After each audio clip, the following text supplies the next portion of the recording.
Bonjour, nous sommes le vendredi 20 juin 2025 et le sujet est les prochains CPU de Intel qui arriveront courant 2026, les Nova Lake, et auront, d'après les rumeurs, puisque pour l'instant c'est des rumeurs, pour le très haut de gamme, le Core Ultra 9, il y aurait 52 corps. Également le support de la DDR5 8000, entre autres. S'ils ne sont pas attendus avant encore un an, les processeurs Nova Lake d'Intel devraient envoyer du lourd avec une configuration maximale à 52 corps et la prise en charge de la DDR5 8000. Très largement fabriqué par TSMC, qui est le numéro 1 mondial, il fabrique à peu près 2 tiers des semi-conducteurs, et inaugurant une nouvelle conception interne, la génération de processeurs Arrow Lake ne doit être qu'une transition pour Intel, histoire de faire oublier le manque d'efficience des Raptor Lake, grâce notamment à la technologie de gravure Intel 18A, 18A pour 1,8 nanomètres. Le vrai bouleversement, nous l'attendons pour l'année prochaine avec la sortie de la génération Nova Lake, laquelle devrait intégrer un nombre impressionnant de corps, jusqu'à 52 corps pour le Core Ultra 9, donc le très haut de gamme de chez Intel. N'oubliez pas de vous abonner pour plus de news sur le monde de la high-tech ainsi que les bons plans, également sur mon Twitter et en description sous toutes mes vidéos. Vous pouvez les retrouver dans mes playlists. Mercredi 25 juin à 8h du matin, c'est le début des soldes d'été pour une durée de 4 semaines. Il y aura des publications quotidiennes sur les meilleurs bons plans de la high-tech et autres. Il y aura également du 8 au 11 juillet les Prime Day pour les abonnés Amazon Prime. Vous pouvez y avoir accès pour une durée de 30 jours gratuits ou 90 pour les 18-22 ans. Et l'avantage cette fois-ci, c'est 4 jours au lieu de 2. Et pour les 18-22 ans, que vous soyez étudiant ou jeune actif, après la période de 90 jours, c'est 34,95 €. Donc l'avantage, c'est 2 fois moins onéreux que pour les autres. Les autres, c'est 69,90 €. Et vous avez plein d'avantages. Je mettrai les liens en description. Et donc là, ici, c'est d'après des rumeurs publiées sur X Twitter.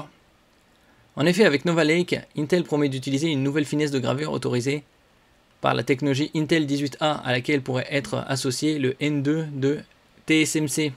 Une finesse accrue qui autorisera logiquement une plus grande densité de transistors et qui se traduira par un nombre impressionnant de corps, comme le souligne un récent bruit de couloir.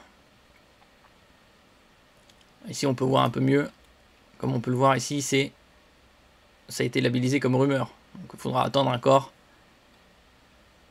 Alors dans l'ordre décroissant, c'est-à-dire du plus performant au moins performant, le très haut de gamme Core Ultra 9, 52 corps, composés de la façon suivante: 16 performants, 32 efficients et 4 low power, avec un TDP de 150 watts.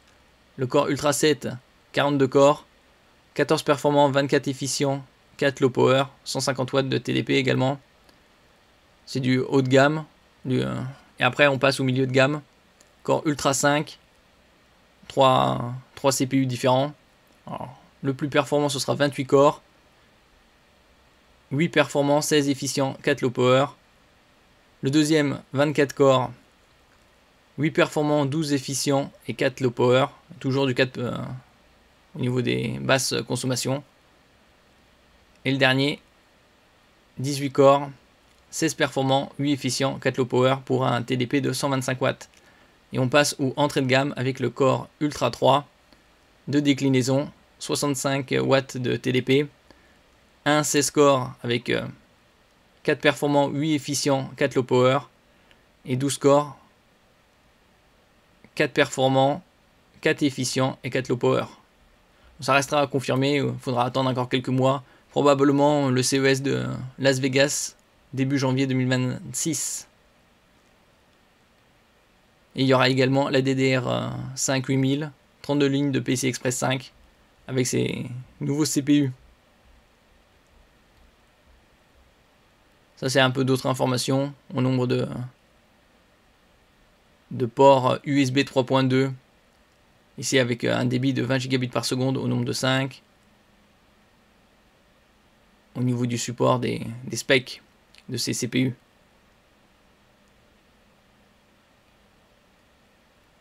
En effet, alors que l'on parle de 20 lignes PCI Express 5.0 pour les puces Arrow Lake, la prochaine génération devrait passer à 24 lignes PCI Express 5.0. Nova Lake serait en mesure de les répartir selon 3 organisations. Un de 16X, 2 de 4x et 2 de 8x, plus 2 de 4x, ou enfin 4 x 4 plus 2 x 4. Pour ne rien gâcher, ces 24 lignes PCI Express 5.0 au niveau du CPU sont complétées par 8 lignes PCI Express 5.0 prises en charge par le chipset, soit un total de 32 lignes PCI Express 5.0.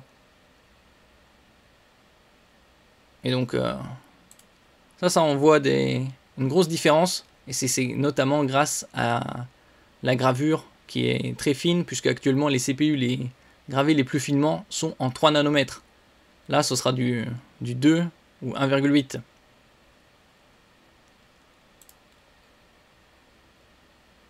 Un chipset qui permettra bien sûr d'apporter la prise en charge PCI Express Gen 4, car ces vieilles lignes, entre guillemets, seront toujours utiles. 16 sont prévues.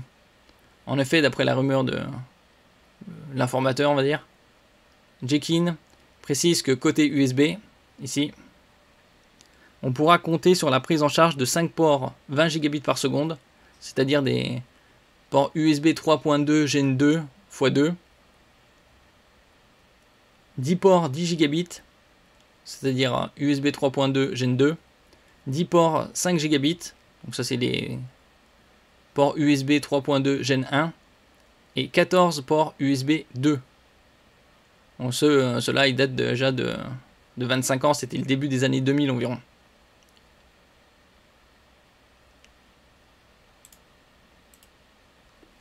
Merci pour votre écoute et à la prochaine.